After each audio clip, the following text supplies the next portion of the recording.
नमस्कार दोस्तों। जीवन का अर्थ ही कर्म है। मृत्यु का मतलब कर्म का अभाव। जीवन है तो कर्म होगा ही। जीने की प्रत्येक क्रिया कर्म है। श्वास लेना, उठना, बैठना, सोना भी एक कर्म है। गृहस्थ एक तरह के कर्म करता है, सन्यासी दूसरी तरह के कर्म करता है। जीवन रहते कर्म कोई नहीं छोड़ सकता। कर्म से कोई भी व्यक्ति कभी मुक्त नहीं हो सकता।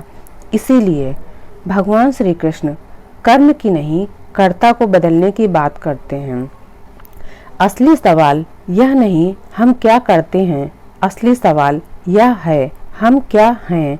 असली सवाल डूइंग का नहीं, बीइंग का है।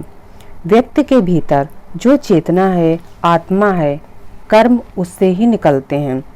यदि आत्मा ही बीमार है तो उसका कोई कृत्य सही कैसे हो सकता। भगवान श्री कृष्ण कहते हैं तुम कर रहे हो ऐसा मानना भर छोड़ दो, कर्म तो होता ही रहेगा। तुम अपना भ्रम छोड़ दो कि तुम कर रहे हो, तब तुम्हें दिखाई पड़ेगा कि तुम्हारे पीछे परमात्मा के हाथ हैं। परमात्मा की ही श्वास में तुम्हारी श्वास है, उसकी धड़कन में ही हमारी धड़कन है। तब रोए रोए में अनुभव होगा कि वही वही है। एक बार अपने अहंकार का भ्रम टूटे तो पता चलता है कि मैं तो था ही नहीं, परमात्मा ही मुझसे पहले था और बाद में भी वही रहेगा। मैं उसमें ही हूँ, यहाँ बस सागर ही है, मैं तो बस लहर मात्र हूँ जो सागर से ही उठती है और उसी में मिल जाती है। चारों तरफ सागर ही अस्तित्वमान है। मनुष्य के मन में वासना है, कामना है। उस कामना का परिणाम सिवाय दुख के और कुछ नहीं होता। मनुष्य और भी गहरे बंधन में बंधता चला जाता है। वासना के पार हुए बिना कोई भी व्यक्ति आनंद को उपलब्ध नहीं हो सकता। भगवान श्री कृष्ण कहते हैं जो व्यक्ति मन को रूपांतरित करके इंद्रियों को वश में कर लेता है वह पुरुष श्रेष्ठ है। वासना हमारे आगे चलती है और हम छाया की तरह पीछे पीछे चलते हैं। यही मनुष्य की गुलामी है। मनुष्य कहने का हक उसे है जिसकी वासनाएं उसके पीछे चलती हैं। आगे भगवान श्री कृष्ण कहते हैं कर्म न करने की अपेक्षा कर्म करना श्रेष्ठ है। कर्म तो करना ही पड़ेगा, जो करना ही है उसे होश पूर्वक करना श्रेष्ठ है। वे कहते हैं कर्मों के बंधन से बचने के लिए जो मनुष्य कर्म से भागता है वह उचित नहीं करता। कर्म से कोई भाग नहीं सकता, वह कहीं भी जाए कुछ न कुछ कर्म तो करना ही पड़ेगा। इसीलिए श्री कृष्ण कहते हैं यज्ञ रूपी कर्म करें। ऐसा कर्म जो प्रभु को समर्पित हो, जो सिर्फ अपने लिए ना हो। परमात्मा ने जीवन दिया, जन्म दिया, उसने ही कर्म दिया, उसके लिए ही कर्म कर रहा हूँ। ऐसा यज्ञ रूपी कर्म बंधन नहीं बनता। जिस कर्म में मैं करता नहीं रहता बल्कि परमात्मा करता होता, मैं सिर्फ निमित्त मात्र होता है, ऐसा कर्म मुक्तिदायी होता है। परमात्मा की सृष्टि मैं भाव से रिक्त है, सहज स्फूर्त है, ईगोलेस है, स्पॉन्टेनियस है। परमात्मा अकेला है, इसीलिए वहाँ मैं भाव नहीं हो सकता। जिस दिन हमारे अंदर भी मैं का कोई भाव नहीं रह जाता, हम भी परमात्मा के हिस्से हो जाते हैं। जिस दिन कोई भी व्यक्ति यज्ञ रूपी कर्म में संयुक्त हो जाता है वह भी सृष्टा का हिस्सा हो जाता है। आगे भगवान श्री कृष्ण कहते हैं यज्ञ रूपी कर्म करते हुए तुम देवताओं के सहयोगी बनो और देवता तुम्हारे सहयोगी बने। यहाँ देवता का अर्थ है जो हमारा सहयोगी हो किसी भी क्षेत्र में, विज्ञान में, तकनीक में, स्वास्थ्य में, धर्म के मार्ग में।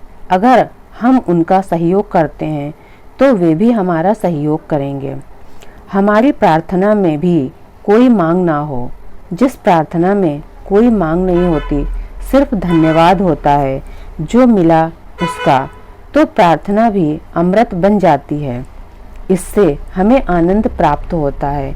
इस आनंद को दूसरों में बांट देना चाहिए, जिससे आत्मिक फैलाव होता है, चेतना का विस्तार होता है। जितना आनंद हम बांटेंगे उतना ही आत्मिक विकास होगा। आनंद के लिए बड़ा हृदय चाहिए होता है। आगे भगवान श्री कृष्ण कहते हैं, जीवन एक संयुक्त घटना है। आकाश में बादल भी चलता है तो वह भी हमारे प्राणों की धड़कन से जुड़ा है। सूरज भी हमारे हृदय के किसी हिस्से से जुड़ा है। तो जब भगवान श्री कृष्ण कहते हैं अन्न से मनुष्य बनता है, तो वह यह कह रहे हैं पदार्थ और चेतना में बुनियादी भेद नहीं है। इसका मतलब पदार्थ भी पदार्थ नहीं है, वह भी छिपी हुई आत्मा है। अन्न खाने से खून, हड्डियाँ, होश, बुद्धि, चेतना बनती है।